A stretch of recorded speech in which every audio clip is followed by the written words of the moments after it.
जय श्री हरि विष्णु। वैशाख मास के कृष्ण पक्ष की एकादशी बहुत ही खास एकादशी होती है। इसका नाम वरुथिनी एकादशी है। इसको वरुथिनी ग्यारस भी कहा जाता है। बहुत ही पुण्य और सौभाग्य प्रदान करने वाली इस एकादशी के व्रत से समस्त पाप व ताप नष्ट हो जाते हैं। ऐसी मान्यता है कि इस एकादशी के व्रत के प्रभाव से इस लोक के सुख के साथ साथ व्रती के परलोक भी सुधर जाते हैं। ऐसा भी माना जाता है कि इस व्रत के पुण्य का हिसाब किताब रखने की क्षमता तो जगत के समस्त प्राणियों के पाप पुण्य का लेखा जोखा रखने वाले चित्रगुप्त तक में नहीं है।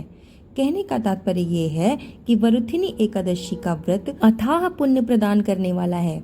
एकादशी का व्रत जब किसी कामना के लिए किया जाता है तो उसे काम्य एकादशी व्रत कहा जाता है। ऐसा व्रत धन संपत्ति, संतान, आयु, स्वास्थ्य आदि की कामना से किया जाता है।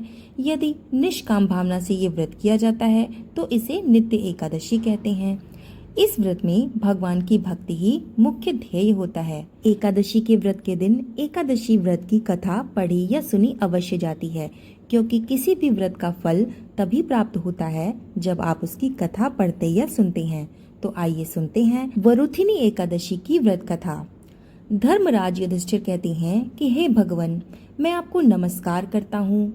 आपने चैत्र मास के शुक्ल पक्ष की एकादशी अर्थात कामदा एकादशी के बारे में विस्तार पूर्वक बताया।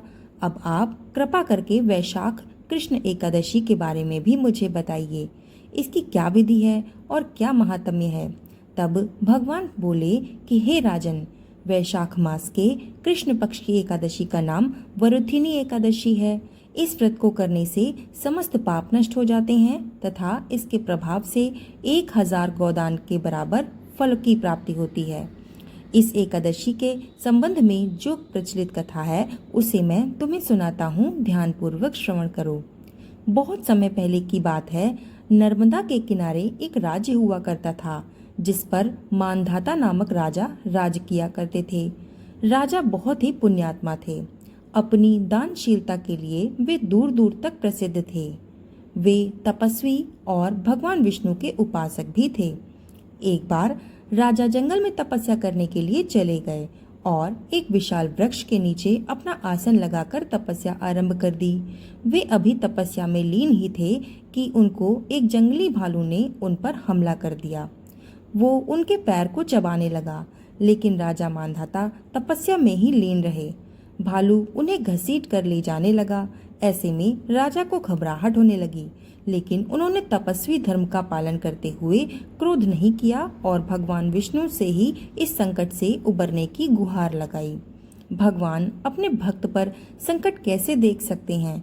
भगवान विष्णु प्रकट हुए और भालू को अपने सुदर्शन चक्र से मार गिराया, लेकिन तब तक भालू राजा के पैर को लगभग पूरा चबा चुका था। राजा बहुत दुखी थे और दर्द में भी थे। भगवान विष्णु ने कहा कि वत्स, विचलित होने की आवश्यकता नहीं है। वैशाख मास के कृष्ण पक्ष की एकादशी, जो कि वरुथिनी एकादशी कहलाती है, इस एकादशी पर मेरे वाराह रूप की पूजा करना।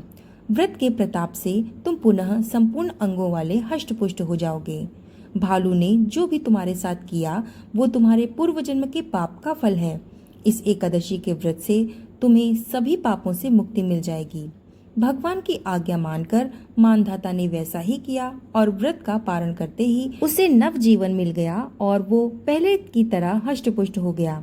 अब राजा और भी अधिक श्रद्धा भाव और भगवत भक्ति में लीन रहने लगा।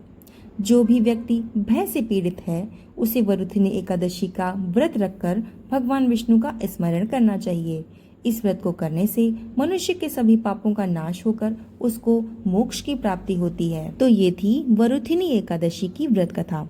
कथा सुनने के बाद कमेंट में जय श्री हरि विष्णु लिखना ना भूलिएगा। वीडियो को लाइक कर दीजिएगा और चैनल को सब्सक्राइब कर दीजिएगा और इस कथा को ज़्यादा से ज़्यादा शेयर भी कर दीजिएगा। तो मिलते हैं ऐसी ही सुंदर कथा के साथ, तब तक के लिए धन्यवाद।